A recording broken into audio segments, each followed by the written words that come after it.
આજકાલની બહેનો દીકરીઓ બાળકોને બોટલમાં દૂધ પાય, પણ યાદ રાખજો ભણેલી ગણેલી બહેનો, આજકાલની સુધરેલી બહેનો, બોટલના દૂધ તમારા બાળકને પાશો ને તો તમારું બાળક મોટું થઈને તમને ચોક્કસ વૃદ્ધાશ્રમમાં મૂકી આવશે. ને કેવો વૃદ્ધાશ્રમ ગોતશે ખબર?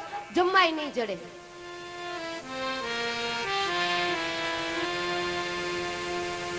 બોટલના દૂધ નહીં, તમારા દૂધ પાવ.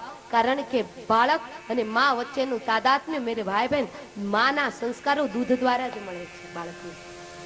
તમારા સંસ્કારો, તમારા કુળની પરંપરા જો જાળવી રાખવી હોય અને તમે એવું ઈચ્છતા હો કે આ બાળક મોટું થઈ મને કથાની અંદર મૂકવા આવે અને મારું બાળક મોટું થઈ મારી પાસે દાન ધર્માદો કરાવે, એવું તમે ઈચ્છતા હો ને તો તમારા બાળકના હાથે દાન ધર્માદો કરાવજો.